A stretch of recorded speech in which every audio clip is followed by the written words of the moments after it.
Woo-hoo! What's going on, Rams fans? I'm freaking back, dude. I was in the freaking wilderness, dude. Like straight up like backwoods of West Virginia this past week. It was crazy, man. I didn't think I'd ever be that far away from a civilization, man. Nicest human beings I've ever encountered accidentally in my whole life, though. Pretty good stuff, man. But happy to be back, mainly. Happy to be back. There's a lot of chaos going on right now in the Rams world. We'll be getting into that here eventually. But this is Tuna and the Sheriff. I am Sheriff Joe Baggs, bringing in big dog Tuna. Been holding it down here, man. I appreciate you. How you been? I can't hear a thing. There we go. Oh. That is wildly loud. We got to work on that. Was that too loud? I have to, you know what? I'm gonna if you can hear me for that whole part, just so that I'm back. No. It's can hear you. I can also hear what that guy was digesting while he was making the music. Everything was loud. But hey, you got to enter with a bang. That's okay. I need to shut the hell up. Happy Tuesday, everybody. We reconvened here because there were some technical difficulties because the state of Colorado was having some friggin' power issues. Today we had a lot on slate before the news that came out about an hour ago. Yes, we will be talking about the Puka Nacua situation. I don't want to just lead off with that. It's Tuesday. I want some good vibes. There's a lot that Sheriff Joe Baggs has missed since last week in the Rams world. So I would like to spend a little time that we can all catch him up. And yes, this is a new setup, not a new room. Come out, Kobe. I moved things around because I was not happy with where I was sitting. I need a little bit more daylight. I need some more vitamin D when I was sitting here at the desk. So pause. I already know mood deep. Stop. Don't even. It's already typing. At backspace, mood deep. Backspace. You're good. We get it. All right. You good. I feel like I'm like a day one Rams fan now, though, man. I feel like I'm so out of practice, man. I don't even know. Am I doing it right? Am I doing okay already? You're doing okay. You're doing okay, but we're glad to have you back. I hope that your stay was very good. Are you refreshed and recharged, ready to talk Rams football? I'm way more tired than I was before I left, but you know what? I'm ready to talk some Rams football. That's for sure. We got a lot to go through. The first things I do want to talk about, though, I did not get to go to it, and I'm a little bummed out by it. So here in LA, there was a flag football game. There were some Devontae Adams was a part of it. Kyle Shanahan, Kyle Juszczyk. You got some NFC divisional foes involved there as well. Nothing really to talk about crazily from there, except for I did see this one tweet that I thought was hilarious because the whole thing, the takeaway was that the NFL players can't do flag football and they're so bad. And this clip is of Jalen Hurts actually throwing a pick six. And the tweet is what sent me. It's like, okay, whatever. I don't care. It's flag football. It's like a charity event. Tweet said, brutal decision by Kevin Patullo here. You just can't have that. Former Eagles OC still taking shots for Jalen Hurts' play. Man, that is brutal. I hate Twitter, but I love Twitter sometimes. That is hilarious. Brutally hilarious. Man. So there was flag football. Did you catch any highlights from that at all? I caught some highlights, man. It was pretty cool to see. It was kind of funny. The first tweet that I saw of all of this, of the entire flag football thing was like, damn, the Raiders' best quarterback last year was one of their owners. That sucks. Like, that's tough business, man. You want those guys on the football field. But then I saw the Jalen Hurts pick six, which was one of those throws where it's like, yeah, that's Jalen Hurts. I mean, are we supposed to be shocked by that? It's like, that's who he is. Like, that's what he does that in the NFL. I don't know what we're talking about. It's like, why is that a highlight? It's like, that's just business as usual if you're Jalen Hurts. So. The other highlight from the opposite end of things, Devontae Adams did catch a few touchdowns. He had a deep one from Jaden Daniels. Kamal Kobe hit it around the head. There was a big one from Joe Burrow to Devontae Adams, who said before the game, hey, really, really looking forward to playing with him. Always wanted to throw him a pass, which is really cool. That's the thing, though. That's never going to happen with us because we've already also heard that Devontae is just going to call it when Stafford does. So unless you're like, hey, man, I know Stafford's leaving, but we're bringing it anyways. We won't go there. let's burn through catching you up. The other part that I thought you would like, I think is super cool, not football related, but everyone's talking about in sporting news. Maryland coach Brenda Freese. Did you see this at all? Did you see this? I did. Yeah. I'll play with no sound, but you just got an instance of just everyone collectively across the sports world recognizing that maybe on the surface it looks like, damn, she's getting yelled at. Nah, this is love. This is pure, unadulterated. I care about you. I love you. Somebody even got the quote of what she was saying, talking about like time for you to lock in. Like this is tough coaching without being, just yelling at her to yell at her. I thought it was really, really cool. It got me amped up. Like I want this coach on my team. Like that's phenomenal coaching. This is one of those situations where I feel like the average person sees this and they're like, "Oh my goodness, what is going on?" And it's like, and that my first is like, "Oh, you've never been in sports." Like that's like this is coaching here. Like I don't know, man. This like, it surprised me to see the reaction to it because it's like I don't know. It's that little quote. I don't know if you watched the 10-year anniversary of Ram Showcase, but Carl, come on. We're not doing that. Come on, man. Relax. Sorry. Carl's been chaos since I've gotten back. But Peo shared that little clip that was me talking about. It's like that Jared Goff, it was better for him to go to Detroit where he's got the coach that's talking about biting off kneecaps and stuff like that. Because from my perspective, I always said that it's like some people thrive under that, like, hey, you can do it, man. Go get them. You can put anything you put your mind to. Like whatever you got to do. Like I don't respond to that. Come on, Carl, lock in. But I don't respond to that. I need somebody that looks at what I'm doing and is like, dude, get your head out of your ass and go make the play. Like that's what you're like. You're right.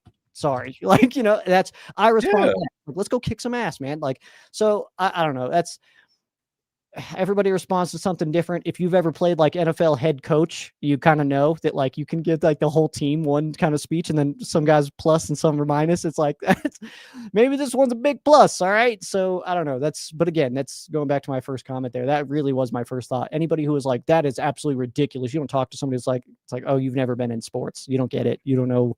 I said to my girlfriend, I was like, yo, when I'm having a bad day, I need you to yell at me like this. Oh, like that'd be awesome. You know how fast I'd lock in. Like, ooh, all right, you're right. All right. Now, sure. And I'm pretty sure I know some people mentioned the breakdown was great. I'm pretty sure I've got the right. I had originally saw the quote that came from it, but just quickly doing a quick perusing of what the lip reading was from. Roughly, I need you to lock in. Stop being distracted. I believe in you, but you've got to want this moment. This isn't my story. All right. And then the player after was like, yeah, I love being coached that way. Like I asked her to do that. That was the best part of seeing the player come out and just be like, yeah, I like that. Come on. Like now. Come on. Okay. So next thing, not to go too rapid fire, we keep the people entertained. What is Carl doing? You know what? He's just going to be part of the that's a big lad. Dude, who else? Oh, he's a big boy. Who else is a big boy? Laurel Murchison. Merch. Oh, big merch. I'm so fired up about this. Yeah, this happened while you were gone. We were going to talk about it yesterday, but Laurel Murchison, you can't spell Laurel without LA, baby. He signs a 1-year deal. He is back in the rotation. I think he's got that slot behind Braden Fisk as of right now before the draft. That's kind of where he is most, but he will play inside and the 5-tech, the edge portion as well. I think it's great. I think this is awesome. They know him, love him. I thought he always does well in preseason and training camp. Just kind of made sense. Great free agency pickup for the Rams. Thoughts, sir? Merch is so dope, man. As a rotational piece, I absolutely love it. You see his tweet there too. It says, "I bleed blue and yellow for sure." LFG, man, I love that. So obviously he's fired up to be back.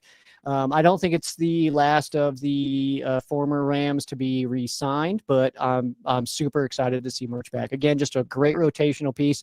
You get him rushing the passer in there with, giving BY or V8 a little bit of he can play kind of all over the place too. He can play more inside too, kind of fill in for that. Like he can he can do the edge, but he can also play that D end role like you were talking about. So, yeah, definitely a good person to have in our defensive line rotation, rushing after the passers, man. And also just one of those guys who just kind of seems to just buckle down and just do it, man. He makes the plays when we need him to make the plays. He doesn't get a lot of reps, obviously, because of the roster that we do have. But when he's out there, man, he does what he needs to do. I'm glad to see him back. Absolutely loving this. Who else? Who do you think is next on that past Ram or like most recent Rams needs to be re-signed pickup? Who do you think is next on the list? Just throw a name out there. I'm gonna guess one of the offensive linemen. Quessenberry is probably my go-to there, but I mean, obviously, we all kind of are just waiting for Troy Reader to get signed back. So that was what I was gonna say. Troy Reader. Yeah, Troy Reader's gotta happen. Seems like a thing. In I guess Rams news, Rams did their best to make it about them. Let's just be honest about it. Extended Seattle Seahawks. This is now in sports media world. This is old news. This is damn near last year because it happened 2 days ago. But JSN signs a $168.6 million contract over 4 years. Makes it the highest paid wide receiver in NFL history, as reported by Schefter and whoever else I'm supposed to say. And Rams fans ran with it, saying, well, because Seattle beat him to the punch, now Puka's going to cost more. Now that's, you can't get him for cheaper than this. Now you got to go to 45 million or 46 million a year. And that's even without today's allegations that came out per TMZ, which we will be talking about here shortly in a little bit. But before we get to that, what was your reaction to the JSN signing? And does this really impact as much as fans are upset about the Puka negotiations? Yeah, so my initial thought, obviously, on JSN getting his deal, I mean, it was 2 days after they picked up his 5th-year option. I haven't seen the full structure of it to see if that, he's going to play under that 5th-year option or if that got wiped for the extension. I do know that the last year of his contract is voidable, so these numbers are ultimately not going to be real. They are real today, but, I mean, depending on how the next however many years go for him, that last year is going to get voided and it's just going to get restructured somehow else. So, I mean, it looks like a major crazy, like, oh my God, he's the highest paid receiver and stuff like that. And he is. I mean, that's awesome. But again, that voidable year in there definitely makes things shiftable. But I'll also say this. I think that that Puka was always going to be either in this range or above this range. The timing of JSN getting signed, I don't think is going to impact the potential number that Puka was going to be looking at for his extension. I also feel like the Rams, historically speaking, and I don't know exactly what the thought process is on it, but historically speaking, the Rams have liked to get guys in at camp before giving them their extensions. So Seattle jumping on it and doing it in March. I mean, cool, good for them. That's awesome, I guess. But I think that we were always going to wait till training camp probably. And then you get stuff like today coming out. So, I mean, it's like you see the JSN thing and it's like, oh my God, Puka's going to need to make more. We just burned ourselves. And then he's out here, doing crazy stuff. So now it's like, well, is he going to make how much is he going to make? Like, I don't know how to negotiate that contract if you're less, man. Like, it's like, yeah, on one hand, he's absolutely phenomenal. He's the best player in the NFL. But on the other hand, what is he doing? So yeah, it's so back and forth, man. And I don't know exactly what we're going to see when it comes to Puka's contract. I think it's going to be very incentive based on what we've learned. That's just a guess, though. We'll see. Snip, snap, snip, snap. That's all I was thinking about. I actually saw something. Shout out to this guy, football stats guy, the guy who is the facing CEO of sticktothemodel.com, the site that I've been blabbering about all offseason. He posted this last night. JSN in 2026, $42 million a year on $301 million cap, 14% of the cap. Tyreek in 2022 at that time was the highest paid wide receiver. His number actually more of the cap than what JSN's current contract is at the time. Every record-breaking deal is just keeping pace with inflation. That is true. Yes. Although it is wild, if you look back 10 years ago, if you said, hey, the top paid wide receiver in the league would be making over $40 million a year, you'd be laughed at. You'd be laughed at. Like, I won't get that high. But these TV deals are just going insane. International deals as well keep pumping in more cash into the NFL. So these guys get money. Like I told other people earlier in the week on another podcast, I was talking to Ryan on LAFB on Monday, and before we even get into the allegations and all this stuff of the off the field things with Puka, I can't believe we're talking about off the field shit with a Rams player. So done.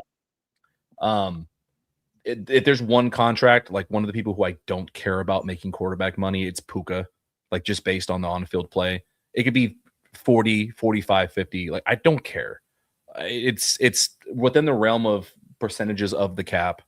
He's the face of not just the team, of the league.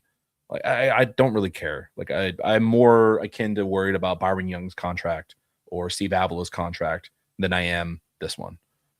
Before today. Before today.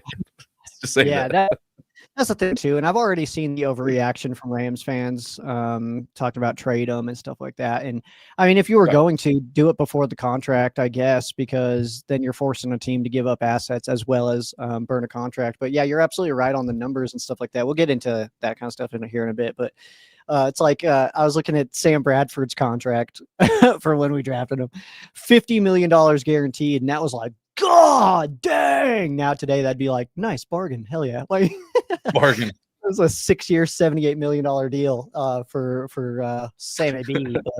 Sucker. He signed that. What an idiot.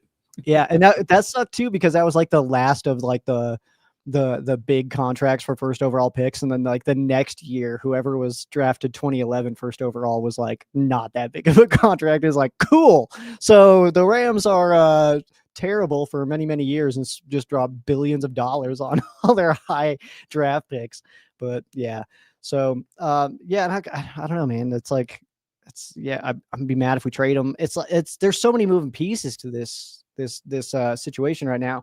But I will say, going back to like our initial talk here and your JSN and stuff like that, is like the fact that I just don't think that JSN becoming like getting that record deal was like, oh, we screwed up because we were too late. And it's like, I just don't think that was the case.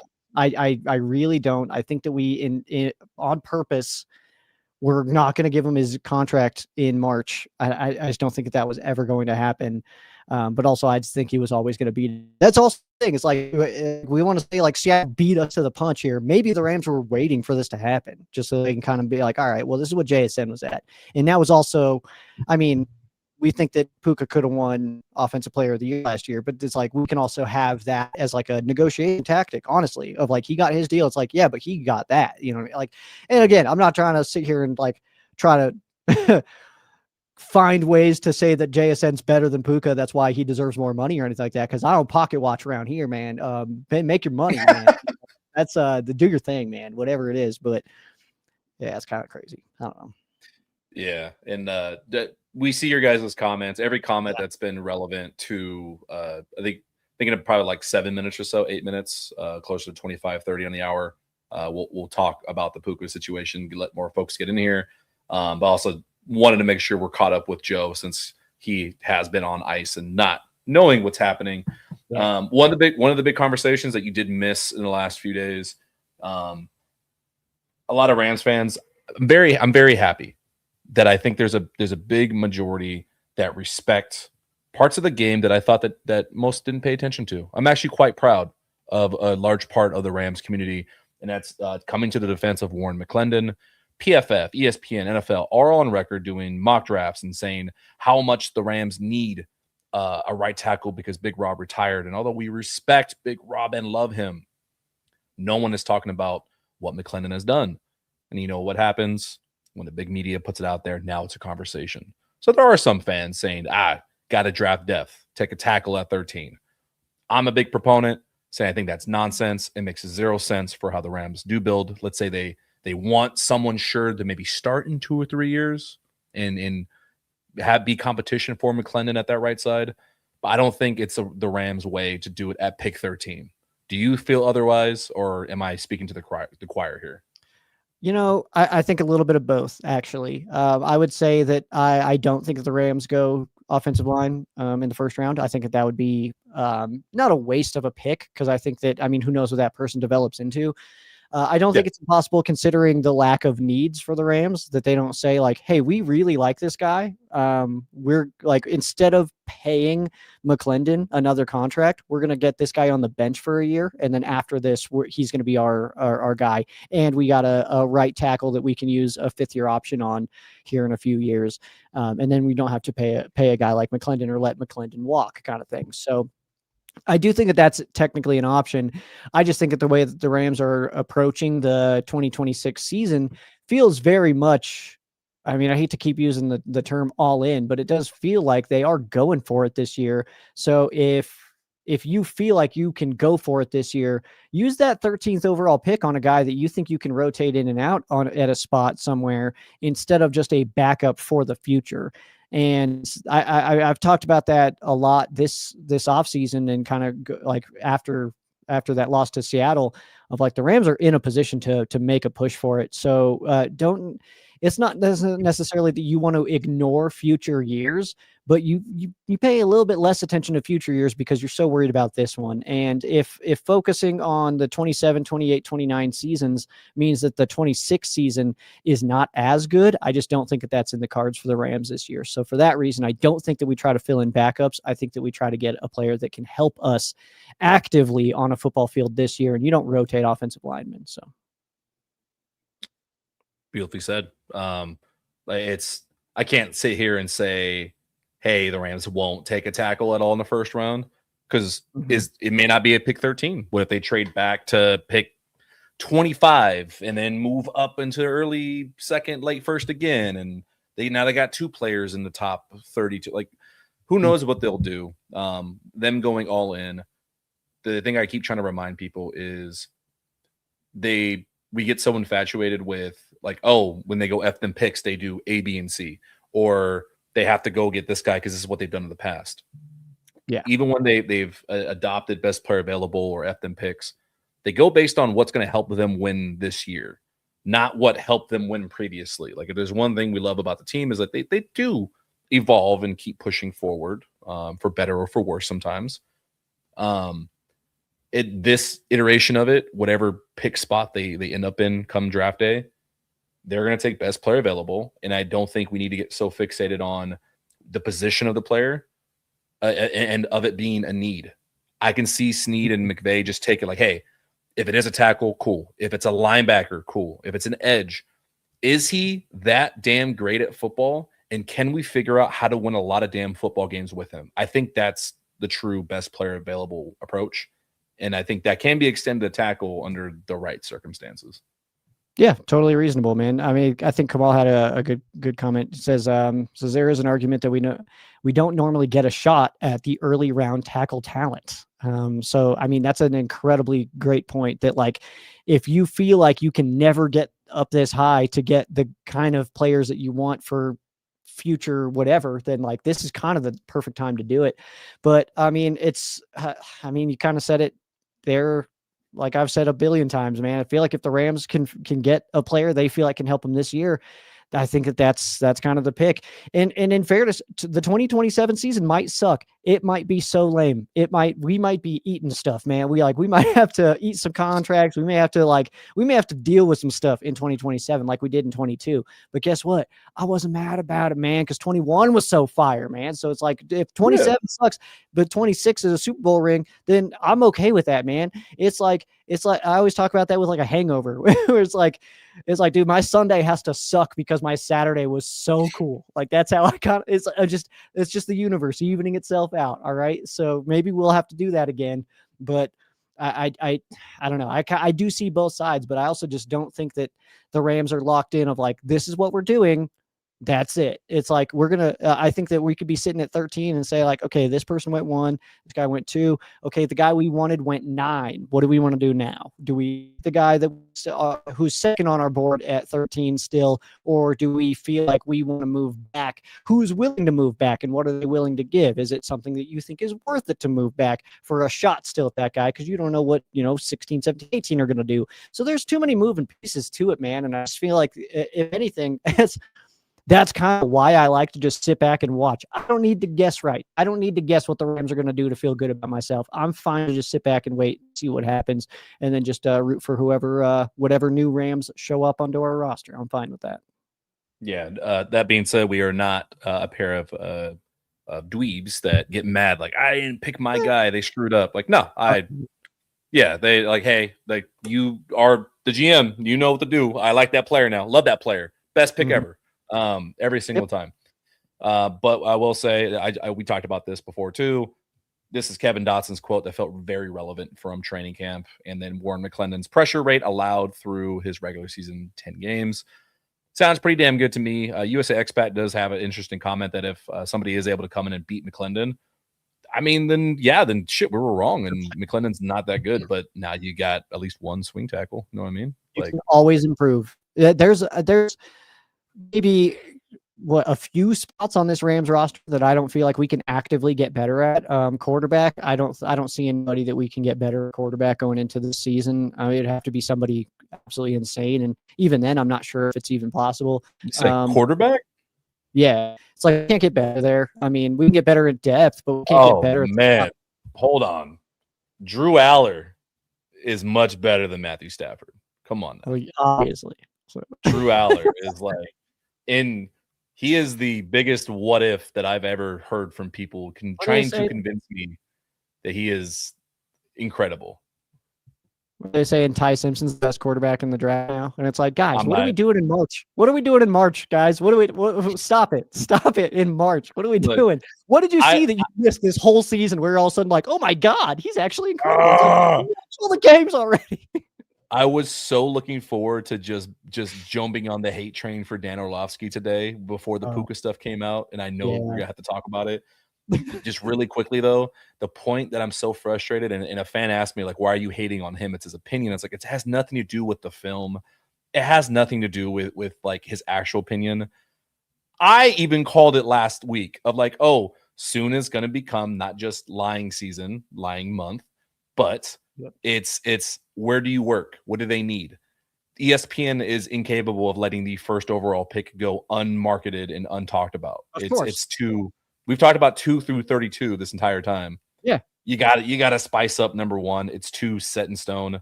Dan is a great ESPN team player, and he's doing his job. Does he deserve death threats and stuff? No, but does he deserve to be called out for being an ESPN team player? 1,000%. Like, come on, man. We know what you're doing. It's kind of hilarious though to like in March just throw a grenade into the like it's like one of those things where it's like everybody's agreed. It's like, oh yeah, Mendoza, obviously clear cut number one. And then like months go by, and then Dan's like, well, hold on a second, man. It's like, nah, dude, you stop it, man. Like, but that's the thing too, is that like the only people that get fired up about that, the people that are like, oh my God, what did you talk about? Are the people that are just like, that don't understand that this is just the season for that. It's like, you got to create the chaos, man. You can't just let for one no drama whatsoever. Like, what are they gonna do? 1 minute into the clock, they're gonna announce the pick. It's like, no, they're gonna sit there, twiddle their thumbs until minute 14, then be like, all right, turn in the card. Like, you know, they got to create the drama, man. Even though the NFL is already the best drama that there is in existence. USA Expat I see is talking about. Actually, I want to talk about that a little bit later of the running back situation. Yeah, I want to talk about that later, but let's dive into it. Okay. Puka Nacua, report from TMZ. A woman in Los Angeles claims Puka Nacua made an anti-Semitic comment and later bit her so hard he broke her skin. Allegations the Rams superstar says are total BS. Right now, as it stands, this is a situation that happened in December. So if there's any silver lining, this isn't recent. This didn't happen last week. It came out today because I believe it's from the alleged victims reporting went to TMZ, and it's coming out now. When I read through this, they did mention that they claim Puka's team threatened to go to TMZ and media to clear up misrumors, which is like a weird thing to say they threatened. It's like, no, that's kind of their job of like, yeah, if we feel you're lying about something, we're going to go to those outlets and also clean up reports. And then they did their normal job of saying, nope, we debunk these. Everyone's reading into it of like every detail. The whole point, like obviously we have to wait until more details come out. I told you off camera, and I've made my point very clear, loud already on Twitter, that regardless of whether he did this, that, or the other, Puka Nacua seems to have a habit of just allowing too much access to more people than he should as a 24-year-old NFL superstar. I know it's hard to say, emphasis on 24, but Puka, stop going outside. No more outside. No more outside. You go inside. He stays inside forever. You lock him up. Go sleep at McVay's house the rest of the offseason. That's it. Yeah. I need Devontae to call him and be like, yo, man, you're with me the rest of the offseason. Go sleep on the Taco Bell floor, wherever Tay's house is. Something.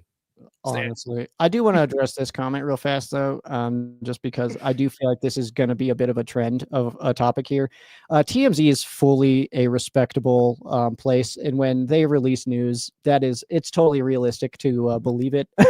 So I think your comment is a little bit too much on one side there. I think it's one of those things where we don't want to believe something. But also, I do think that TMZ is one of those places that they're reporting what they're hearing. They're not making this up. They're reporting what they're hearing. It's very possible that that TMZ could absolutely come out and say like, "Hey, yeah, it turns out that we got more information, and this is what happened. Puka's fine or whatever." But TMZ is absolutely a legitimate news source. So, just gonna put that out there. They will report on, they will like show validity of like, hey, this came from a source, and they will name said source, but they won't wait until like the facts are out. They will just run with the source. Like I get that. TMZ It's a fine line. It's a fine line. I saw TMZ was first on Chuck Norris, like stuff like that. I mean, it's not like a fake source, like they don't just put out to get clicks. They are hearing something from somewhere. So I guess ultimately where my yeah, exactly. I will believe them more than like Fox News. I'll say that. Like for sure. Believe TMZ absolutely, man. Like legitimately way more credibility. CNN, like I'll believe TMZ more. But what I'll say about this is the fact that we've officially only gotten one side of the story. That obviously is a pretty big accusation or situation that is unfolding here with Puka Nacua. Obviously, there's been a little bit of a history with this specific topic, but that was on a where I feel like Puka was kind of put in a situation where he didn't really fully understand, which goes back to Tuna's point of stop allowing access to everything, to yourself, to everyone, just because some people aren't looking out for you. Some people are trying to get views onto their sites and their channels and stuff, and you're kind of the punching bag for that or whatever. So that's pretty tough, but I would say ultimately I'm waiting for more information. There's already conflicting information that we've seen. We've seen, TMZ said that the bite broke skin, and then they show a bite that didn't break skin and stuff like that. So there's already conflicting information. I'm waiting for more stuff to come out. But just like shout out member Ray here, fingers crossed that this. At least let me take down the Puka news before you do that. No, absolutely not.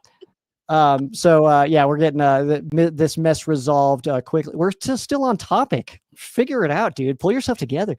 The situation is very fresh, very new. So I'm not throwing anybody under any buses or anything until we get more information until something's settled. So I thought he was a super chat, and so I was like, I thought it was a super chat. I was like, oh man, I don't want a super chat to be with it. I was like, we'll give him a shout out without Puka's face there, but he's good. Sorry, Ray. Sorry, Ray. I think that ultimately that's where I'm at, is that we've gotten half the story. Maybe we may be at 10% of the story, or we may be at 70%. It's hard to tell. The good news is that we are in March, and there's plenty of time for this to kind of get settled in before camp starts, before we need Puka to be available and focused on the gridiron. So One thing that I don't think will be said enough is both of us, a bunch of other creators, other talking heads are going to run with this as if it's either true or completely false, which is not fair for either party because when you're in the public light, it's a shit show, which is what one party probably wanted. That being said, I'm vocally usually a proponent of not believe all victims, but like no, innocent until proven guilty. But also there are a lot of predators, a lot of people that abuse their superstardom. We're hoping it's not that case. The problem is it's believable. And not to beat this dead horse, but even with the last thing, the streaming deal with Puka, it's a immature thing to just allow access to everyone. Like you said, not everyone has your best interest because the second that you fuck up, like if I screwed up around Joe, he's not gonna go and tell everybody. He's keep it in house. He'll backhand me in private, but it's not a public affair. But if I'm out with like 12 other strangers who like know people who don't like me or, just, oh, hey, Puka's here. This happened. I don't care about him. Like, go get your bag. You leave yourself open to those situations. This is not the first time Rams have had to have conversations with him, even prior to the streaming thing. Like they see it. Like they know who their guy is in house. And you just hope that maybe that December window of stuff, whatever is going on in his personal life, you hope it's sorted out and that he turns a corner and that it's just football. Like, yeah, you want him to be a Ram, and this is not Rams thing. What do you think McVay said when he saw this report, by the way, when he first caught wind of this back in December? What do you think McVay said to him and then in private to himself? I can picture his face. It's like a scary face. It's like that look of like, dude, what are you doing? Like, I feel like that's exactly what it was of like, what is going on? Like, and it's the thing too. Like, I think I honestly like, and this is an approach that I take a lot of times. I think that is there anybody out there that's looking at Puka and sitting him down going, are you okay, man? Like, is everything good? Like, what's going on? Like, is there anybody that's doing that? Because I also think that this kind of stuff, if it's true, but also just the fact that he's putting himself in situations for this to be some sort of accusation, if it's not true, I mean, there has to be something. It's like, are you good, man? Like, what is going on with you? Is the stardom getting to you? Is it just like work hard, play hard kind of thing? And we're just, when it's football, it's all football, but when it's play, it's all play. Like, because eventually, man, like you gotta figure that out. But I also think that we're, like you said, man, we're dealing with the 24-year-old, and I don't think that can be overstated. I don't care how talented these guys are, how much in the public eye they are, still a 24-year-old, he's not, I remember me at 24, and oh my God, was I a dumbass. Yeah. So, I mean, dude, you put me in a situation where I'm one of the most famous football players in the world. Yeah, I'm probably making a billion mistakes, dude. So I like the fact that he's holding it. He's doing better than I would. I'll be honest, man. I'll just say that at 24. Oh my God, dude, I was an idiot, man. So I don't know. There's so many parts to that, man. I just hope he's okay. That's my main concern. I hope he's okay. I can't. I can't. I think he's not the first superstar. He's not the first person in that building in particular. Like if there's other buildings, if it's like the Browns, if it's like the Dolphins in their shit show, to a degree. Every person's different, man. Every single person's different. Everybody comes from a different place. The reason I say that is because it is this building. If there's one thing I'm typically a homer about is the culture of like, okay, we are at least recognizing that there's some bullshit going on in your personal life. Like, let's address it. I don't think this is a situation where they're like, he'll figure it out, or we'll just punish him. I don't see that coming from McVay and the team. I don't see that coming from artists in the PR department. I think there's contingency plans in place for this, like to where they can go like this if things really are that bad. I just think it's a good thing that contract talk doesn't happen until summer, like finalized potentially. It does. Do I think it's like, oh no, or they're going to trade him now? No, but I do think there's some major stipulations in there of like, hey man, we want to give you $45 million a year, but like, do you see how this looks? Like Yes. you can't go outside now. Like people think that you're anti-Semitic, hands down. They think you hate Jewish people. That's never going to go away. It's we've had two major incidences in the last year. That's never going to go away. Yeah, and unfortunately, one is I was out there saying it's not his fault. I'm putting blame on those streamers because I'm too familiar with them and I know they used him. And it's the same thing where you potentially are getting used again because you're allowed yourself to be around folks that were not going to take care of you. Case in point. And to my part of saying it's different in the Rams world is because they do prep you. Like he's not the first superstar to come through there. Like they show you ways to like, bro, you can have your fun, just not with everyone. Like not everyone deserves to have fun with you. And he has to learn that. And maybe December was that period where he's learning that hard lesson, unfortunately. That being said, I hope it's not true. And I hope it's made up because I hate when just gross if it is. Well, it's just unfortunate that this is even a conversation that we have to have about our team at this stage. You know what I mean? But yeah, and I'll always go back to that. It's like it's in every situation's individual. I don't care if it's all in the Rams organization. Logan Bruss was supposed to be a good offensive lineman. That didn't happen. You know, the whole situation was that he was going to be awesome. Bo Limmer was supposed to be good. He was good for a whole year, then fell into a bummer. Like, I don't know, man. So it's, yeah, it sucks. I'm with you though. I hope it's not true. I hope that there's something that comes out and it's like, that's ridiculous. Cause like even now that I've seen the pictures of the bite mark, which I've saw about 10 minutes before we started here. It doesn't look like a real bite mark. I don't know, man.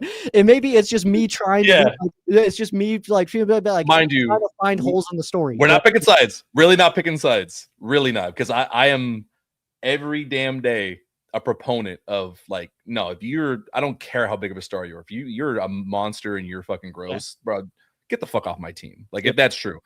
That being said, just looking at a pure photo, I sent it to my girl. I was like, is that the front of the teeth? I was like, in the imprint, I was like, it's a weird looking imprint. It's a weird looking imprint. It's perfect too. It's every tooth. Like in a perfect circle. I don't know, man. There's food in there somewhere. Like there's a kernel. Like I need to know what they ate that night. It is definitely weird, but I would say, going back to it, as I think that my most my loyalty is with the truth. Wherever that happens to lie, whether that's with Puka, whether with somebody else. But also, I mean, it's man, but I battle with it so much. Because I just want the Rams to win football games, but I want it to be with good people that it's easy to root for. You know, I don't know. Is it too much to ask for? I have one simple ask moving forward from Puka. Mm-hmm. Stop going outside. Yeah. No more outside. Let's at least not bite the general public. I think that's a reasonable thing to ask from your NFL team, but no more outside. None of it. Yeah. No more biting. That's crazy that you have to talk to your NFL wide receivers like they're kindergartners. It's like, all right, no biting. Nah, I'm seeing. All right, we've now already reached the part of the where is this happening? This is where the internet's gotten. I just refreshed it. I'm saying. I don't want to dive into it. All I'm saying is that we've reached the portion where the rest of the general NFL fandoms and accounts have grabbed onto the topic and are doing their internet thing. Yeah. We'll get off this just because it's, we're going to make light of a potential serious situation, but yeah. We were talking, well, that's fair. Actually, that's, we buy kneecaps, not shoulders. Is that? But yeah, from a legal standpoint, right now everything is hearsay. Nobody made it clear about what evidence there is. Is there evidence besides what we're presented from TMZ? Is there more context that they're leaving out intentionally? We don't know. But needless to say, it is very frustrating that somebody who is on the verge of being the highest paid wide receiver in the NFL, if I type in his name in the news, it's nothing good. It's not about his on-field play. And that does warrant a conversation. Like, what do you do if you're the Rams? If you're in this situation, and what if, let's just play worst case scenario. Mm-hmm. What if there's validity to this and he is at fault he's a criminal for some of these things. What do? Do you just ride with it? Do you resign him for less? What's the contingency plan? Like, I genuinely am curious because I don't know. I think that what the Rams would do, if I had to guess, is give him a incentive heavy contract that is rather short, probably like a 2-year. That's pretty incentive based. And then just kind of like do it. And you can write contracts in pretty crazy ways, man. You can say like, hey, this, like, you can't do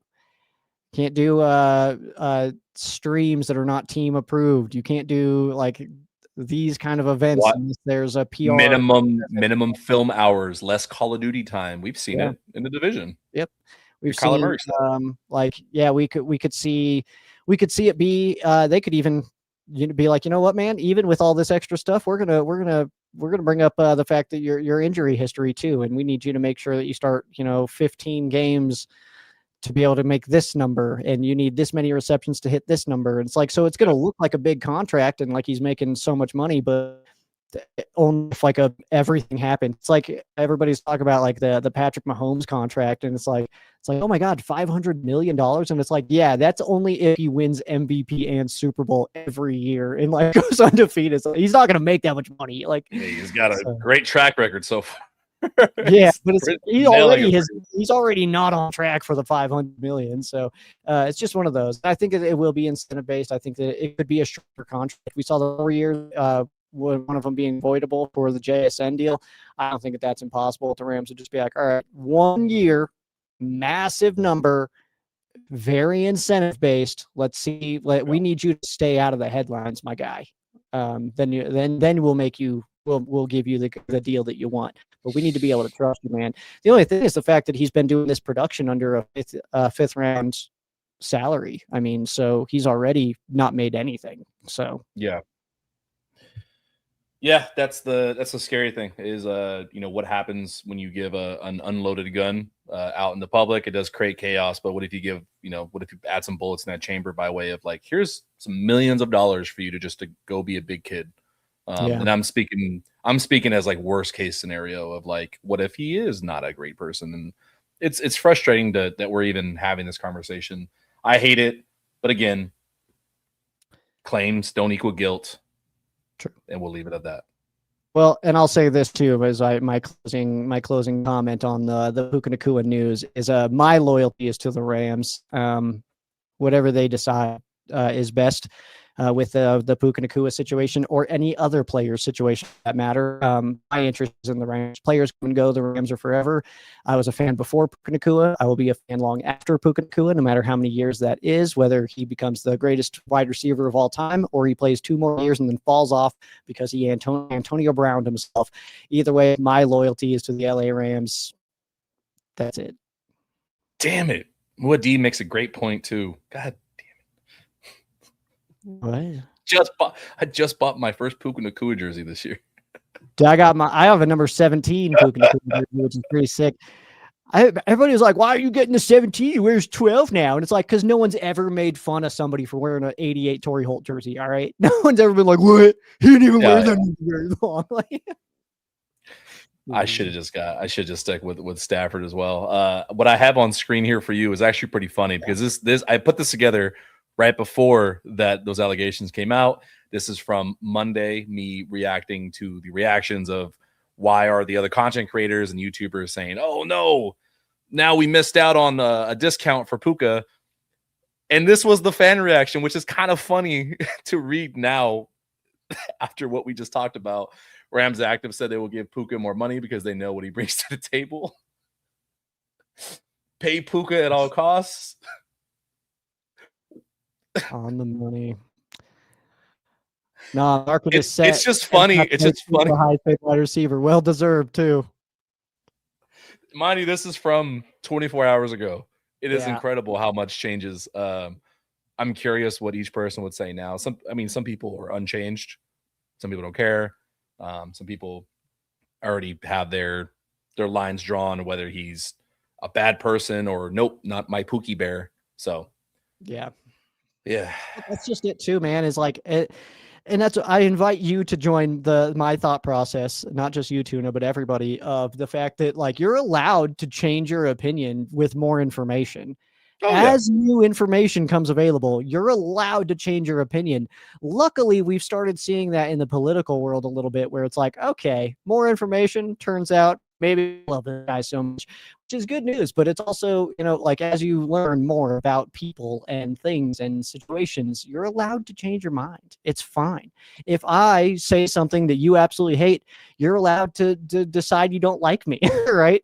Or vice versa. If I eventually you watch me enough and you're like, this guy's actually not too bad, that's okay. You don't have to just like settle into your first opinion and then just like dig into it like crazy. So it's you're allowed to love what Puka Nacua brings to the football field, but also wish that he would chill the hell out off of it.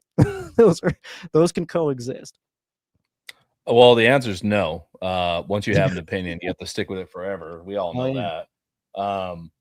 But if we're going to change topics and try to end on some more fun stuff, I did have a question for you that since you were gone over the weekend, a message to everyone watching: if you have questions, please drop them in the chat. If they're pertaining to Puka, if they're pertaining to just team building, getting back to the draft and team building, definitely drop those. One question that I think is still more pressing and deserves attention is still quarterback 2. Right now, it's just Stetson Bennett manning that position. To catch you up, Jimmy Garoppolo, if you missed that, is a free agent. He had conversations with Arizona. Those, per reports, fell through because it sounded like there was a lot of steam and he was going to be the guy because of LaFleur. Ended up not happening. So what does that mean? Was it just he wants a lot of money? Does he want a bigger role? I see Muad'Dib's question. That's a great one. It's topical too, because The Office turns 21 years old today. Number one. How dare you? 21 years ago today that The Office premiered. So Muad'Dib with the topical. Followed up with another great question of number 2. Who do you think you are? Yeah, that's a great one as well. But no, what are the options? Are we at a situation where it's like, all right, I guess we got to take a risk on some guys? Do they overpay, quote unquote, for Jimmy G to come back? What say you? Like, what are we doing at QB2, man? Yeah, it's I think that these next, how many weeks do we got till the draft? I think it's going to tell us a lot about the Rams and their thought process on the readiness of one Stetson Bennett. I think that's kind of where we're at right now, is the Rams are telling us what they think, which I feel like is pretty common. We tend to let guys walk when we have a situation where we're looking okay in that spot, when other people are like, whoa, what are we doing? And it's like, then football games start happening. And it's like, oh, this guy's good. And it's like, yeah, they knew that last year. That's why they let the expensive guy leave, so right now it's one of those spots where I personally would like to have somebody in different at QB2. But I feel like we say it every time we talk about QB2, is like, it's not a relevant position until it is, man. So it may not matter this year. It may not. If it does, then crap. But if it doesn't, then who cares? So I do think that it's completely realistic that we get Jimmy G back, though, for that spot. I think it's one of those where we probably offered him X amount of dollars, and he was probably like, well, I could maybe get some more out of that, or maybe potentially go fight for a starting role somewhere like in Arizona or something like that. But then it's always one of those where I feel like come July, come training camp time, it's going to be one of those where it's like, hey, Jimmy, you still trying to hit that number? Are you still trying to go find a starting job? He's like, nah, I'll be back up again. And I was like, all right, come on back, man. So I do think that we get Jimmy back, but it's also not critical. We're in March right now. We don't have football games for a little while, so we don't have to lock in QB2 in March. So it's okay. Yeah, we're at a spot where in free agency where it's kind of like everyone's had conversations. Everyone knows where they stand with each player. Yep. If they were interested in Kirk Cousins, I see Aiden with that comment. I know it's been tossed around. I talked to Brock over at Rams on SI. He's got his thoughts on Kirk Cousins. He absolutely hates him. Yeah, same. I'm looking right now at the Rams depth chart from opening day last year, and I don't know if you want me to pull it up here as well. It's not like it's breaking news or anything, but I'm looking at it because we're hyper focusing on the current depth chart and where the holes are. Yeah. And I'm looking at this, and with hindsight, man, there's some holes that are like needing addressed. Obviously, wide receiver 3 just didn't exist at all. But we didn't know that week when we were expecting Tutu Atwell to have like at least 500-600 yards, a few touchdowns, not under 201 touchdown. Rob is not even the starter, not even the best right tackle from this year on the depth chart right here. His backup outplayed him. Like, if we compare this to the current depth chart, do we just feel like it has holes because of where we sit right now, and we're greedy little Rams fans and we want more and more? Mm-hmm. or is there an actual hole at quarterback too? That was the long-winded question I was getting to. Do you think Stetson Bennett is like, hey, Rams are telling us what they think about him, he's the guy, he's next up? And do you think he actually got it? Well, I think he's been in the offense long enough where I feel like he at least understands what we're trying to do. I think that we can probably open up the offense a little bit more for him than, I mean, I would hope so. We could open it up more than we have in the past few years. But also, he's been playing preseason. He's been playing with stripped down rosters, stripped down playbooks, everything.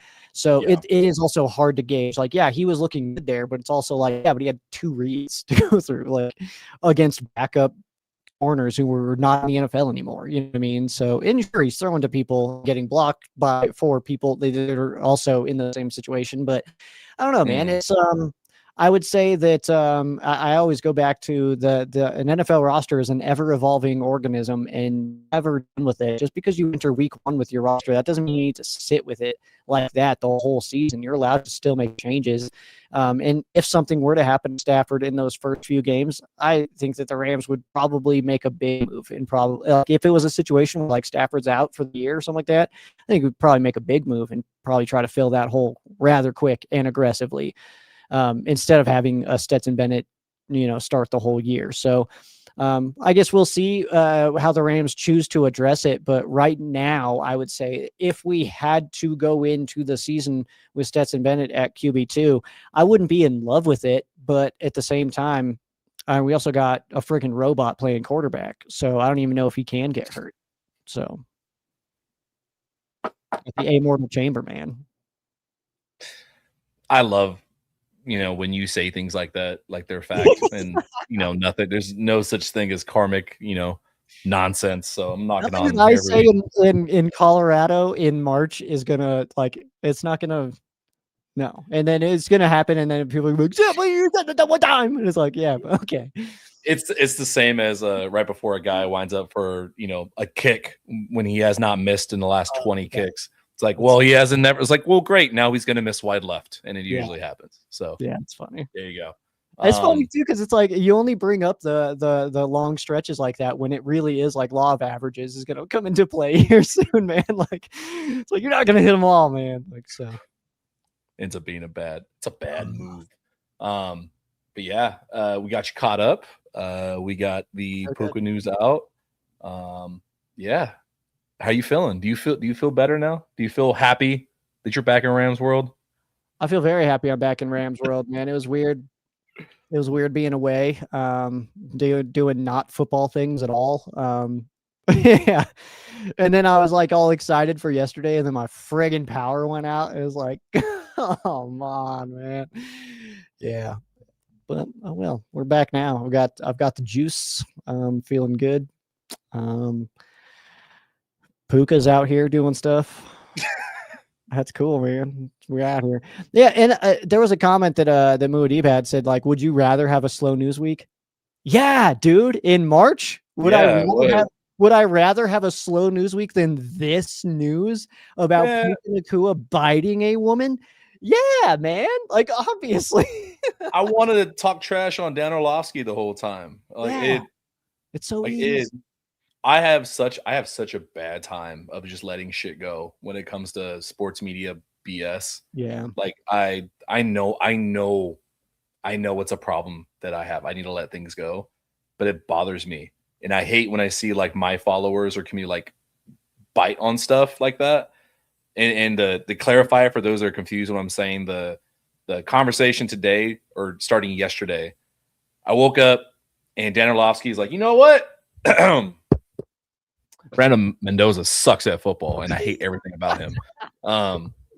No, like it was a great play. It literally was, hey, the number one pick can't be boring.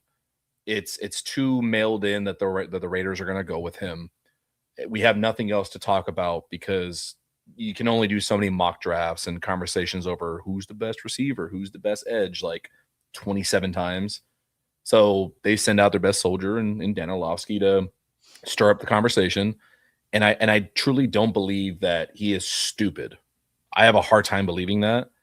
He's a really good team player for ESPN. He's the canary in the mine of like, hey, that idea you have, you want to be loud about it and get some clicks, go do it. And we'll push you everywhere. Because then he was on Pat McAfee, say doubling down. And the point that he made that I knew it was BS was he sat there and looked in the camera and said, Fernando Mendoza doesn't have big game performances, but Ty Simpson does. But then when you try to point out that they played face-to-face and they lost like 38-3 to Indiana, you can't bring that point up. Like he tried negating that. And to me, it's just you see where the fallacies are in your argument. Even if it's hey, I don't think he's far worse than Mendoza, you can't sit here and say that like, ooh, what if Ty Simpson should go there? And like, come on, man. Like this isn't a film opinion. This is just clicks. Like, yeah, could we be better than that? This is shit that should be coming from us, not ESPN. That's my point. Well, it just feels like too, it's like you could, I think that the more, because I mean, I think that a lot of people at ESPN don't necessarily care as much about their personal credibility.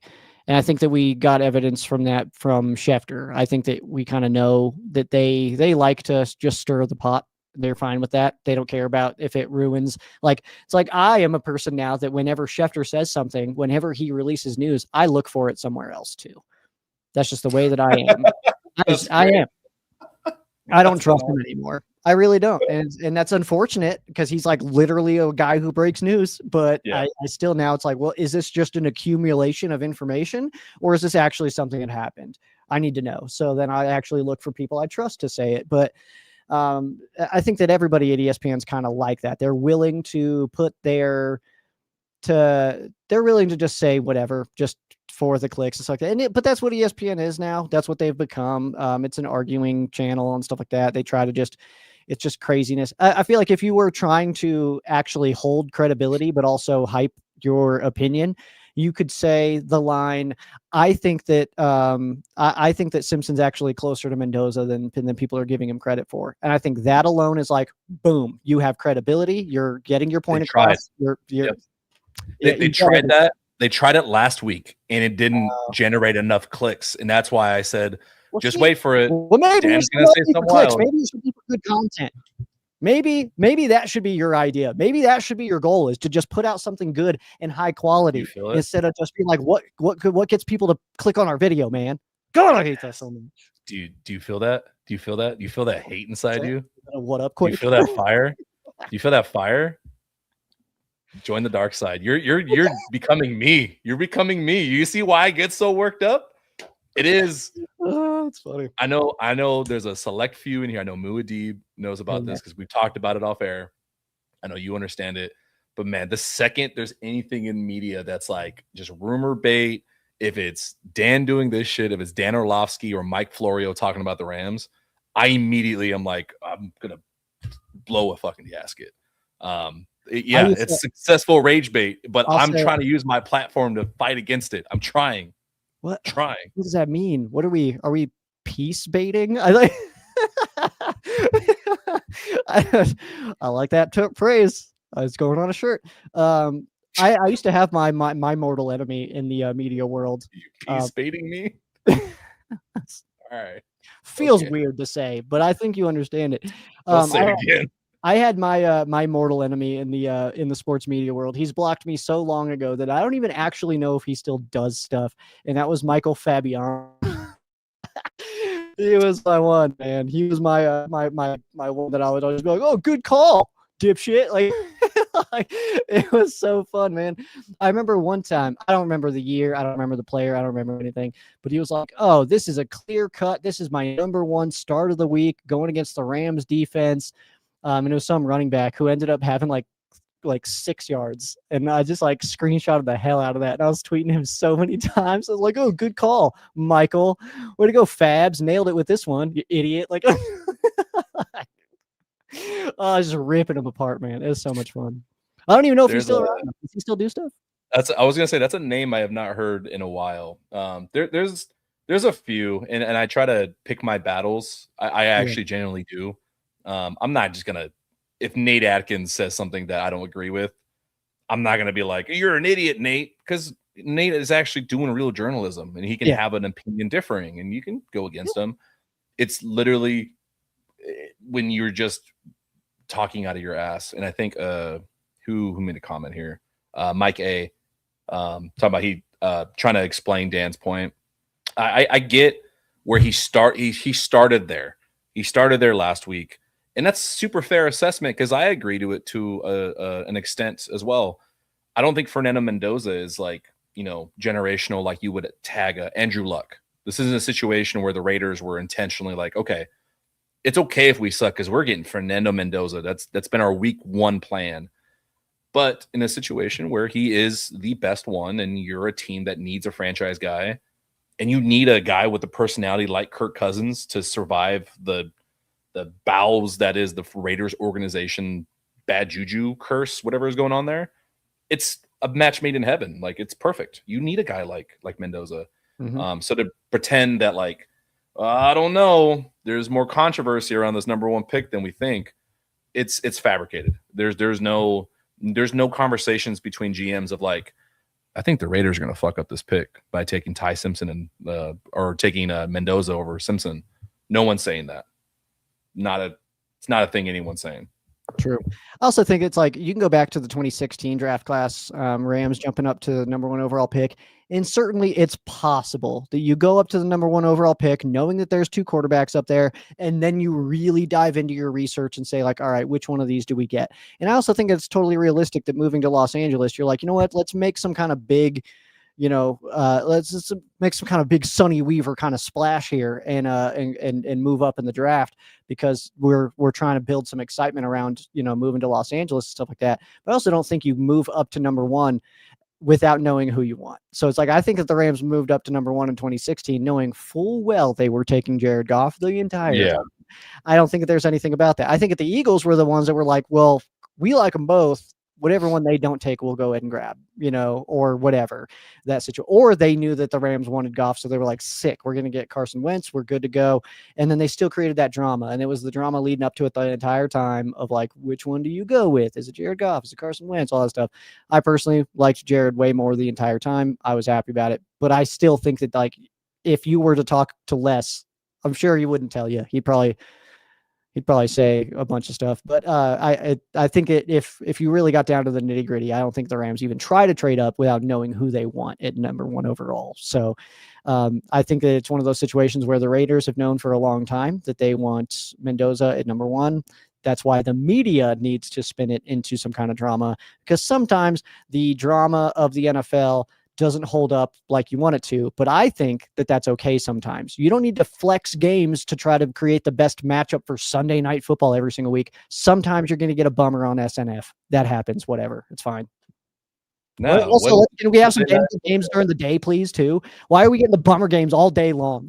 I'm tired of not paying attention to the some afternoon games. Yeah. What was I going to say? I trying to imagine what Les would say if he had to make something up. He's like, well, let's call like it like we used to say back in Texas, if the cow don't come home, is the milk still made of cheese? Something nonsensical like that. I don't know. He really would say something really off the wall like that. We got some we do have some questions back to trade stuff. I liked Will's comment about Mendoza. I'm not sure. Do you want to spend 10 minutes talking about like maybe teasing on some draft stuff before tomorrow's episode, and then we can get out of here? To play football, but yeah. Yeah, I'm what? so You cut out there. I'm even more out of draft this year than I have been in the past. So That's fair. Mendoza a better prospect than Goff was. I think it's more. Yeah, I'm not tagging generational. Like generational, legitimately needs to be like used once every 5 years. generational When tag like can't fall for Goff. no. But I know I get what he's saying that they use it. It's once a year. Like Jeremiah Love has that tag. Sonny Styles has that tag. Like people are trying to. When in reality, it's like it is once every 5 years. It should be used. Like when an Adrian Peterson comes around or a Matthew Stafford comes around. I think Mendoza is the best wide quarterback in the draft, and he makes the most sense for them. Is he a better prospect than Goff? I think in different systems. Whereas Goff is, you can see him being the pocket passer, the play action guy. He's 6'5". He's got can make every throw more consistently than others.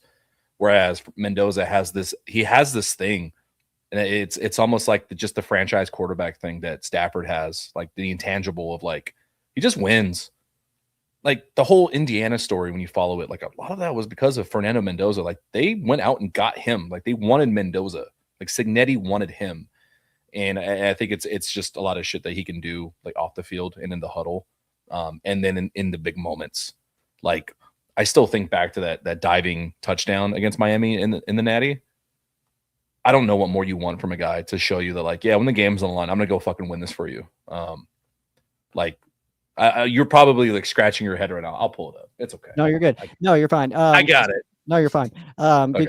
We probably can't show it, but That's true. The thing with the quarterback stuff too is like, and the Raiders specifically being number one and stuff, is the fact that that like risk management. If you just go with Mendoza and he fails, then people are a lot more understanding about that. If you threw a wrench in this whole system and took Simpson and then he fails, you're the laughing stock of the NFL even longer than you have been, Raiders. So it's just a risk management thing too, that you just go with Mendoza because it's just the smart call, man. I love how you said that. Yeah. Also, I want to answer this question, Moody, or I will let you also, I guess. Who is your rival? My only rival is me from yesterday. If I'm not better than that guy, then I'm doing something wrong. Who's your rival? I'm supposed to follow that up? No, you're not. I guess you are. I don't know. Ebbs and flows. It changes for me. Right now, it's definitely it's still Mike Florio. Mike Florio still, because like he just straight up, this is the touch, like this play was ridiculous, by the way. Fire. Yeah. Fire. It's still Mike Florio. PFT, they do a lot of, they engage in a lot of the clickbait. They have to compete because they're trying to compete with ESPN and stuff. And it's obvious that like when you just have a hard on for a team that you don't like for some reason, every time he writes for the Rams is like just it's nonsense. And at that point, it just stops being journalism. So it bugs me a lot. That's it's funny because also like the part, I don't mind Florio.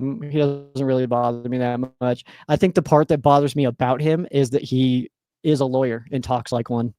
I hate the way he freaking gets his points across, man. Like he just doesn't, he can't just like give it to you in a fun, entertaining way. He's got to be all lawyer about it. He'd be like, well, if they do that, well, then you're gonna have to do this. Like I hate that kind of like that communication aspect of it, where it's like, dude, just say what you're trying to say, bro. And why are you looking like you, like, why does your basement look like freaking Win Ben Stein's money? Like, get the hell out of here with that, man. That's too deep of a cut. That's no one's gonna get that. That's a cut. That's a cut and a half. No one knows Win Ben Stein's money reference in 2026. What am I doing? I wouldn't call it breaking news, but it is relevant because we talked about the quarterback 2 situation. There is a recent signing as of the last few minutes. Zach Wilson signing with the New Orleans Saints. So their quarterback room now is Tyler Shough as the starter. And I guess a competition between Zach Wilson and Spencer Rattler, unless they plan on moving on from him. I did understand your reference, by the way, Sheriff Joe Baggs. Did you, or did you just now Google it? No, I remember Ben Stein. Okay. Always made me uncomfortable with his red eyes, dry eyes so commercial. old. Yeah. Yeah, this one's off the table. I know there's probably like 3 Rams fans somewhere crying in a Walmart parking lot, upset at this news. And I mean, this does not impact the Rams, in my opinion. I don't think they should. No, I don't think we were interested. I don't think we were looking. I mean, Paulo, I don't agree, Paulo. I don't think the Saints would be an option because if he wants to be a backup, you know, what's the intention that he wants to be a backup for? You know, well, let's not pretend like Shook wasn't looking like a decent passer. I mean, as far as that whole roster goes, I mean, that's if I'm a Saints fan, I'm fired up about him. Like we've been in that situation before where we've had a guy be kind of exciting when your team's a bummer and you're like, hold on a second, like could this be something? Yeah. I think that they need to at least try. I think that they need to at least let him. Let's see what he can do, man. So backup. So this is a great way to come full circle and get close to closing the show today. You talked about earlier about changing your opinions and coming around. You have more info. I was a naysayer on Shook and the draft. I didn't see it. I watched the film. I saw more bad than good. Maybe I missed the context of like the team he was playing around, similar to what he had this season. But seeing him in this year and seeing him evolved and watching what he did, even in the loss to us, getting blown out, how he played did not contribute to that blowout. He managed the game pretty well. Like it sounds funny saying that despite the score. When you watch him play, they didn't lose because of him. Like he couldn't do anything, sure. But you look at the team around him, like you said, I mean, the one weapon they had healthy, they got rid of and sent to Seattle to screw us. That's fun. Yeah. But he did his job pretty well for a rookie. I think he does a good job leading. And I'm a little bit biased more so for him after having spoken to his former left tackle. He just had nothing but glowing things to say about Tyler Shough. And he's like, I tried telling people that like, no, he can do it. He's a great leader. People are going to see, you know, standard stuff you expect from his linemen, but did a decent job. I'm rooting for Shough. I hope he does it. I think he'd great story if he ends up being very successful. I was on a stream somewhere. I don't remember who I was with or what I was doing or when it was or anything, but I do remember calling him good luck Shuck. And somebody was like, that's pronounced Shuck. I hate English. And then they disappeared. I never heard from them again. And that's so funny to me. Yeah, Muad'Dib is he's going to his alter ego here. So yeah, I was looking at the quick run over of the still available veteran quarterbacks. There's really not a lot of good pickings here. And if you were to remove a Stetson Bennett from our roster and add him to this jumping, I would say that he's one name that I'd be okay with him. When you look at Cousins, Rodgers, Wilson, which are like the veterans that nobody wants anymore, Tyrod Taylor, Zach Wilson's obviously gone now, Cooper Rush, Jimmy G, obviously that's one, but he's going to be, he's already 34. So we know that that's not a good age to be at when you're trying to be physical and stuff. Brandon Allen, just younger than that. Teddy Bridgewater, probably done, I would say. Brett Rippon, I'd fight him. I'll fight him to keep him up. I'm laughing at Will's comment. It's true. Why isn't it show? It should be. It's show. Because every other word, what English rule is it because it's following a English rule? Like there's rules to it. No, here's the other frustrating part. So Will's bring up that comment. So there's at least context here. Yeah. So the word show, right? It should sound like that because of dough, DOUGH, dough. Yeah. But what if it's an R? Is it row? Oh, it's rough. It's rough. What is it? What is the line? It's like the English language is difficult, but it can be understood through tough, thorough thought or something like that. It's like you spell it out. It's like that's the dumbest thing of all time. Oh, and then right there. Why isn't it shoff? Like cough. Yeah. There's cough. Yeah. There's though th like pick a lane, Tyler. Just do an announcement. Get your head out of your ass, Tyler. Like Travis Achan, because apparently it's Achan now. Yeah. Oh, what? I know. Wait, did you miss Did you miss that? No, I didn't. Okay. But I was like, okay, you can't just do that. Like, what the dude? You got to say that like introductory press conference. You need to be like, hey, by the way, guys, it's actually Achan. Like, and A-Chain is what Devon is trying to be called. It's like, bro, I called you Achan at Texas A&M for 4 years. What are you trying to do now? You can't do that to me. And the one that I'll give you is that I will fight on is why the hell were we calling it Bijan? That was clearly never his name. It was always Bijan. It was Bijan. Yeah, I was Bijan on that one. So for people confused, Trevor Etienne or Travis, I forget which brother it is. Former Jaguars, now Saints running back. He said, it's not Etienne. It's actually pronounced Achan. My favorite reply, my subtle favorite subtweet of the day from that news was somebody saying, screw it. Devon Achan highlights and spelled it Etienne. Oh my gosh, man. I kind of love it. It is absurd though. Brilliant. It's brilliant. I don't know, man. It's like, but also, can we just get your name and then call you by the right thing? I don't know why that's so crazy. It's like I don't have access to it anymore. I used to always do the pronunciation guide that the Rams released. They took me out of it though. I'll get back in there. I'll get back. Oh, I gotta go look. Yeah, I gotta look. Yeah, well, and last year they didn't update it at all. We were still getting some old players in there, but like that's where you get some really good, like anything in there, man. Like even just like Rose Boom was telling you his name and stuff like that. I really like that because then it's them saying it, so it's like that's how I got like Obaniah Okoronkwo, stuff like that. It was him saying it. That it's like, oh, that's how you say it. Okay, cool. You know, it's actually what if he comes out and says this actually Rosie Baum. Yeah. Yep. That's it now. Rosie Baum for the Tampa Bay Buccaneers officially now. This show has really gone off the rails. Us unstructured is a nightmare. Yeah, the second we run out of a plan, it crumbles. No, we got through the Puka thing, I think, a little bit faster. I thought that would take like a whole half hour. I'm happy that it only took about 10-15 minutes. I mean, because what else are we supposed to say about it? We hope he didn't do that. But if he did, then what the hell?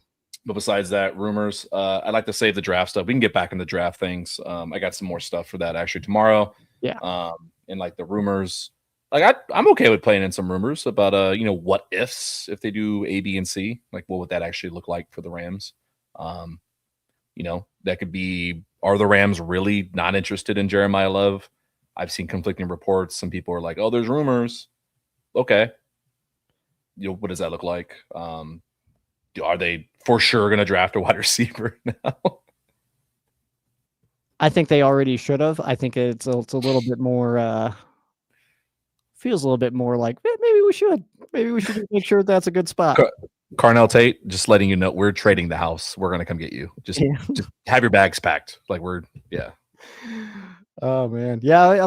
I'd be curious to see if there's any part of the Rams that would be willing to try to make a big name move with the 13th overall pick via trade instead of drafting a guy that high. Because also I think that you can parlay the 13th overall pick into a better player than is available at 13. So because the idea, it's like that, it goes back to that Family Guy meme of like this, we give this away for a good wide receiver, and like that other team would be like, it could be anything, even a good wide receiver, it's like, so it's just one of those things. If you can make sure that you get a guy that you like, you don't do the coin toss on it. So is that the Family Guy one? Like, you want $1 million or the mystery box? You're like, it could be anything. There could be $1 million in the mystery box. Yeah. Exactly, man. And that's what a draft pick is. It's a coin toss, man. I don't care how good that player looked in college. I don't care what records they set, what things they said in press conferences, anything. They can be a bummer in the NFL. That's how guys like Puka Nacua drop to the 5th round, and then you pick them up, and then they're awesome and stuff like that. And that's also how you get, Alex Barron and Ty Hill coming to your team, 1st-round picks that just never do a damn thing. Just being drafted high doesn't mean anything. You also have to be a good player. There is actually an update. On the Puka situation from his attorney, a statement. You want me to read it? You want me to pull it up? Yeah, let's do it. Let me make sure this is. See attached. It's just a lawyer being like, you can tell her. Like, no, I'm making sure I'm not getting got right now because I just saw it. It just came out about 45 minutes ago. It looks okay. It's not like insane, but yeah, we can talk about it. Okay, so I guess I'll just read it as is on here because I know it's kind of hard to see. Puka Nacua's attorney, Levi McCathern. I hope I'm saying that right. We are aware of the temporary restraining order filed by Madison at Tiabi against Puka Nacua stemming from a New Year's Eve incident while he was spending time with friends. Let's be clear about what this case is and what it is not. This matter is not sexual in nature, nor does it involve any allegation of domestic violence. If it did, the filings would look very different. They do not. It also doesn't involve any elements of anti-Semitism. A completely sober witness has stated unequivocally that Puka never made the comments Miss Etienne. So that part, regardless of how you feel about it, is all going to be hearsay because there's no proof to either one. So arguing about it makes no sense. Yep. Recent media reports have included inflammatory and unverified claims by the victim that are flatly inconsistent with the facts. In fact, she continued to spend time with her client after the alleged incident. Conduct that directly contradicts the narrative now being advanced. Just to play devil's advocate, I think that kind of doesn't really mean anything because, yeah, there's a lot of things to that. In the months that followed, our office was contacted with demands for millions of dollars in exchange for not publicizing these allegations. This is not a legitimate legal claim. It is blackmail.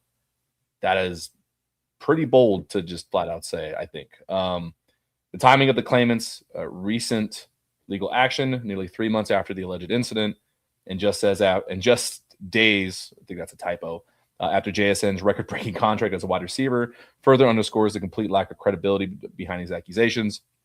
Puka denies these allegations in the strongest possible terms. We will be filing a defamation lawsuit and pursuing all available legal remedies in response to these false and damaging claims. Pretty standard stuff, whether they go through with it or not. Yeah. So they're saying false. I mean, obviously that's what their job is, but I think them just saying the name and saying like, nope, this is pure blackmail. They must feel pretty strongly about their case and what this case is and is not, because you usually don't come out and say those things. If there's even, a slippery slope, your client is going to lose a lot of money. Yeah, it's that's actually really interesting. There's a few really good points in there. I do think that the part of it of this person not removing themselves from the situation, I do think that that's kind of relevant, especially if any part of the claim is that they felt endangered in any capacity. You're kind of expected to, if possible, remove yourself from situations if you feel that you're not in a safe situation.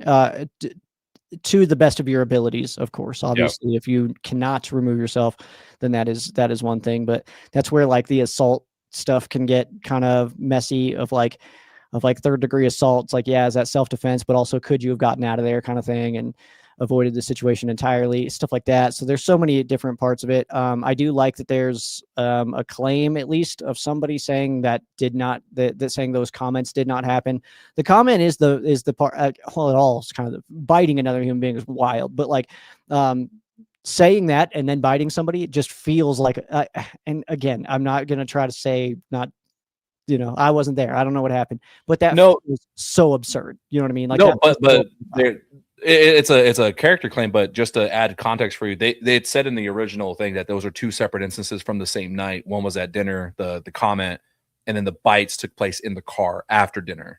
So those are separate, which is why I opened earlier with like, what does that have to do with you? Like, gotcha. Yeah, like making a rude comment at dinner doesn't mean, okay, give me 10 million or I'm going to go to the news, go to the press. Well, and then that part drives me wild. To kind of piggyback that point there, of like, if this was a money grab, you wouldn't want to say anything because you would want to make sure that Puka gets the biggest contract possible. So I guess if it is a money chase, I'm not sure if that makes a lot of sense to me. That you would hinder somebody's chances of making a record-breaking contract and then also try to pull money from them. Like it feels like it'd be easier if he gets a pretty big signing bonus or something like that, if a money pool is the idea. But again, it looks like it. I mean, the counterclaim here is blackmail and defamation. If there's a person that's able to get, targeted for defamation in an inaccurate way, I think that right now it would be Puka. So I guess that does feel like it could be real. But again, I wasn't there. I don't know the situation closely. I met Puka one time. I've never met this girl. So, and I met Puka in the preseason of his rookie season just to sign my flag real quick. It wasn't like a conversation or like a thing. Like it was just in Denver after the game. But yeah, there's a few different parts of that where it's like, I don't know if that makes perfect sense for the original claim based on JSN getting his contract. I just don't think that would be related in any way. I don't know. It's weird. Yeah. I guess the next few days, next few weeks, we'll see who's bluffing and who's actually got a legitimate case. Because both sides could be lying. True. They could be lying to make money, and then Puka's side could be lying just to be like, "Hey, I'm gonna also do a court case unless you pull back," because maybe they just don't want it because they don't want the attention, this and that. But ultimately, I just don't think they want it to go to a court, obviously, any kind of trial or anything of the sort. And even though this is nearly 4 months ago, they did have mediation in February, March. They had mediation like a few weeks ago that they said in the original claim. Yeah, and for it to be 4 months ago, court-related anything, if there's anything legally, 4 months ago is actually a minuscule amount of time. This pretty fast. Years, actually. So if it's like a real thing a real incident that they're actually researching and doing detective work on and stuff, it could be years until something actually happens. That's why Stephon Diggs is a free agent right now, because there's still a lot of things going on with that. That was a really long time, way more than 4 months. So I'm surprised he was at that flag football game. I'll just say that. Yeah. Yeah. A little shocked by that. Yeah. Okay. Yeah. But as always, we are only presented with these as facts for now. And we are in peak monitoring the situation season, unfortunately. Yeah, you're monitoring the situation. I'm monitoring you, monitor the situation. You're monitoring me, monitoring you, monitoring the situation. And then there's probably everybody else monitoring me, monitoring you, monitoring me. Watch it. Wait, I think I said there's a lot of monitoring. I got a terrible joke for us to go out on, by the way. That was told to me. Compliments of the GF. Hey, if you're circling back and I'm touching base, who's monitoring situation? I don't know. This is what people tune in for, by the way. This is it. This is this moment. This is it, guys. This is the buildup. This is what you've been waiting for. So we're waiting for Joe's return. No, I think that is a good spot for us to call it quits on tonight. Do you have anything else for the lovely folks before we return tomorrow night at 6 p.m. Pacific? I do not have anything extra right now. I am working on pumping out a few more articles. It's so funny because like I I go back to the article that I was working on this morning, and it was like, ooh, Rams wide receiver Puka Nacua in line for big contract. And it's like, all right, this is gonna change. Hold on, let me change course on this article real quick. So ramshowcase.com. We're trying to hammer that pretty a lot more this offseason. So that's where we're at. And I'll get another episode of Ram Showcase out. I think next episode will be next week. I think that's right.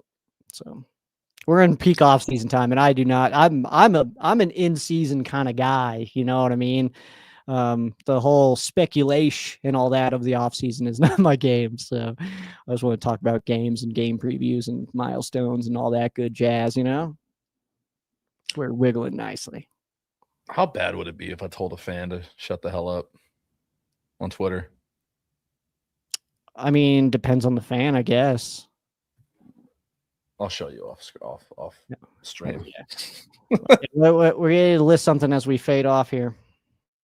Our favorite Puka Nacua moments. Not this one.